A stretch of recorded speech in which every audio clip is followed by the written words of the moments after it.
binasag po ng World Bank itong sinungalingan na pinapalabas ng Malacanang. At ganoon din po yung mga binabalita sa mga mainstream media na sinasabing patuloy na tumataas yung ating ekonomiya, pero yung mga ordinaryong Pilipino hindi kasi nararanasan yan, hindi nararamdaman dahil patuloy po yung pagtaas ng bilihin. So may binaba po silang presyo ng bigas, alam niyo naman yan, di ba? Yung 20 pesos. Pero hindi naman lahat ay nakaka-avail.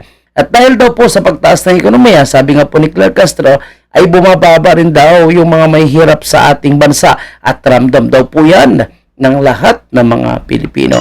Pero yung World Bank, sinasabi na patuloy yung pagbaba ng ekonomiya ng Pilipinas at lalo pa itong sasadsad pagdating ng 2027. Kaya tinuruan po ng World Bank, itong Marcos administration, kung paano po tayo makabawi. And alam niyo naman, mga kababayan, pag mga ganitong klaseng problema, isisi yan sa mga Duterte. Isisi yan, no? Lalong-lalo na sa impeachment ni Vice President Sara. Baka sabihin nila, bumaba yung ating ekonomiya dahil hindi itinuloy ang impeachment trial ni Vice President Sara. So anyway, ito muna bago tayo sa World Bank. 2% ng mga Pilipino ang kasabing sila ay hindi nahirap ayon sa SWS survey. Batid na ang epekto ng pagpapababa ng poverty incidence sa ilalim ng administrasyon ni Pangulong Marcos. Basta bumaba na po yung kahirapan na baka dahil din yan sa sa advice ni Gadon. Yung advisor ng poverty alleviation. Di pa ba nasibak si Gadon? Junior, at ito po ay nakikita na. Ayon ito sa April 23 to 28 Self-Rated Poverty Survey na inilabas ng Social Weather Stations or SWS. Galing ng mga survey nila, no? Laging pumapabor sa kanila yung survey, mga kababayan natin.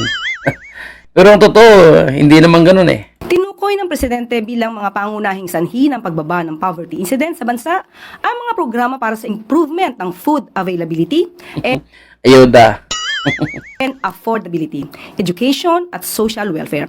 Ayon pa sa Pangulo, makatutulong din ang mga inisyatiba ng gobyerno na pag-aanin ang mga problemang nakakaapekto sa small-scale businesses, public utilities, transportation services at street safety.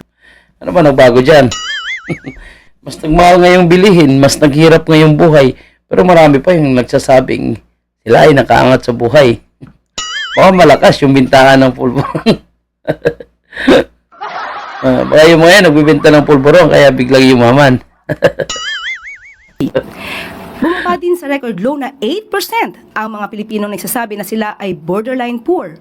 Malaki ang ibinaba nito mula sa 39% na naitala noong 2021. Pangsunan na naman ito, mga kababayan. Talagay ko lang. Patuloy lang ang administrasyon sa pagtatrabaho at upang pag-aanin ang pasanin ng mga ordinaryong Pilipino. Binasag. So ito, pakinggan nyo ito, mga kababayan po natin, from World Bank, no? Sinasabi po ni Claire Castro, no, na patuloy daw pag-aanin ng Marcos administration ng buhay ng mga Pilipino. Yan po ay sa kanila lang. Pero, ito tingnan nyo, ha? Ito walang bias. World Bank. Kung ano yung totoo na kanilang obserbasyon, ano yung nakikita nila na status ng isang bansa, yun ang sinasabi nila. Ito tayo sa totoo. Mga ordinaryong Pilipino. Binasag ng World Bank ang rosy picture na ipininta ng pamahalaan Wow. tungkol sa ekonomiya ng bansa. Malayo kasi ang economic figures nito sa mga target ng gobyerno. Yan, mga kababayan natin. World Bank na po yan. Sinasabi, no, na malayo ang target ng Pilipinas doon sa totoong nakukuha nila base po sa record ng World Bank. So isang malaking kasinungalingan po, mga kababayan po natin, ang ibinulgar ng World Bank patungkol po dito sa sinasabi ng palasyo. Pero paglilinaw ng organisasyon, hindi pa huli ang lahat. Wow. Ang agenda report ni So may chance pa na bumawi. Pwede naman yan mabawi. Press-con lang araw-araw si Claire Castro. At sabihin lang na tumataas ang ekonomiya ng ating bansa. Sujin Kim. The Philippines Philippines has recorded robust but decelerating. Malinaw ang mensahe ng World Bank. Humihina ang takbo ng ekonomiya ng Pilipinas sa gitna ng lumalalang trade crisis at tumitinding tensyon sa ibang bahagi ng mundo. Sa kanilang June 2025 Philippine Economic Update, pinasilip ng World Bank ang kanilang growth and inflation estimates hanggang 2027. Makikita na ang growth rate para sa 2025 ay malayo sa target ng pamahalaan na 6%. We have potentially higher or more persistent policy uncertainty, particularly around trade, that could result in even greater global growth deceleration. Ako po, mga kababayan po natin. Sasabihin na naman ito ni Claire Castro na ito po ay fake news. Hindi totoo yan. Hindi totoo na bumababa ang ating ekonomiya at sasabihin niya, naramdam na nga ng Pilipino na tumataas na yung ekonomiya dahil bumababa na yung kahirapan, gumaganda na ang kanilang buhay. Nakuyari na naman yung World Bank dito, mga kababayan. Dahil babanata na naman ito ni Claire Castro sigurado. No? Sabihin niya naman, fake yan sila, hindi nila alam yan.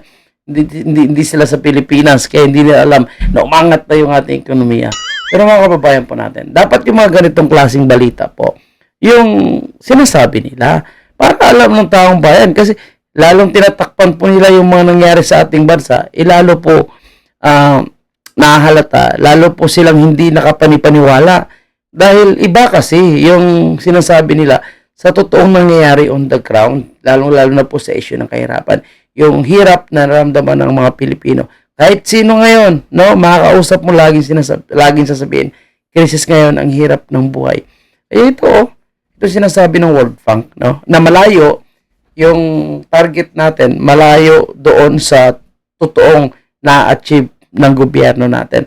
And wag po nila isisi, mga kababayan po natin, no, kay Vice President Sara, kung bumabagsak ang ekonomiya, hindi po yan sa impeachment, diba? Kasi sila po yung mismo yung nagmamanage. Sabi nga dito ng World Bank, no, may panahon pa naman para makabawi itong administrasyon ni Marcos Sr. Tayo naman po ng mga Pilipino, ayaw naman po natin na bumababa ang ekonomiya. Mas gusto nga natin ng lumalago kasi tayo naman lahat ang nakikinabang. Ang problema, kaya tayo nagbabati ko sa gobyerno ni Marcos Jr. dahil wala naman kasing progressive na nangyayari, mga kababayan. Puro lang po sila preskon, kasinungalingan, pero tingnan mo, ano bang proyekto na nagagawa niya? No? Panay travel po siya para mag-encourage, no, mag-invite ng mga investors, pero may dumarating pa. Diba? Kasi lalong dumadami po yung nawala ng trabaho, lalong nagmamahal ang presyo ng bilihin. O tingnan nyo, bakit nasasabi natin na talagang mababa ang ekonomiya natin? Kasi nasa gitna na nga po ng giyera, iniisip pa rin nila yung remittances ng mga OFW. Pero yung mandatory repatriation para sa mga kababayan nating OFW, hindi nila magagawa. Ilang OFW ngayon ang umiyak na nanawagan na bring us home sa Israel. Pero hindi po sila nagkakaroon ng mandatory repatriation. So ano nga asahan ng mga tao dito po sa administrasyon ni Marcos Jr.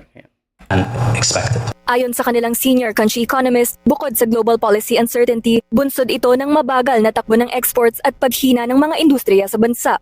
On the supply side, we see a deceleration in services, and given the export story, we see a deceleration in industry. Mababang export. Manufacturing has, of course, been affected by the global policy uncertainties. Okay, mga kabayan, obserbahan po natin kung ano po yung gagawin nila dito, no? Tingnan natin kung ano po yung susunod na mga update ng World Bank, no? Patungkol po sa ekonomiya ng ating bansa. Ito malinaw, no? Na talagang basag po dito si Claire Castro at bistado po yung kanilang kasinungalingan. Ang dapat kasi magpakatotoo po sila kasi tingnan nyo ngayon, malaking kahihiyan ito, no? Na mismo yung World Bank na yung nagbasag ng kanilang kasinungalingan at pagsasabi na tumataas yung ating ekonomiya. Yan, hindi nagsisinungaling yan at hindi po yan, hindi po masasabi ni Claire Castro na fake news yan. Kasi pag si BP Sara yung magsasabi, sasabihin niya, fake news yan, sinungaling, hindi nila nakikita, dapat tulungan nila yung gobyerno. Hindi nila nakikita kasi hindi nila tinutulungan ng gobyerno. And ngayon, hindi mag-atin si BP Sara ng suna na sinasabi niya, no? Dapat umaten siya para marinig niya kung ano yung achievement ng administrasyon at kung ano pa yung mga plano. Wala bakit pa makikinig si BP Sara? Dahil alam yan is mga propaganda lamang. Alam ni BP Sara na lahat ng sabihin dyan ay mga kasunangalingan at alam mo na, magkano gagastusin na naman nila dyan sa suna na yan. Kung nakaraan, gumastos po sila ng 20 million sa loob ng isang araw, ha? Baka ngayon, mas mahigit pa, dadamay pa nila si VP Sara dyan. So, mainam na wag na mag-attend si VP Sara and good luck sa kanila, no? At hiling natin, dito ay Claire Castro, ang tagapagsalita. Sana wag nila pagtakpan. Kung mataas ang ekonomiya, mataas talaga. Pag mababa talaga, sabihin nila ang katotohanan. Wag yung puro survey na fake news naman. At sila lang yung gumagawa ng magandang resulta ng survey. Maraming salamat. Sa fiscal front, lumobo sa 7.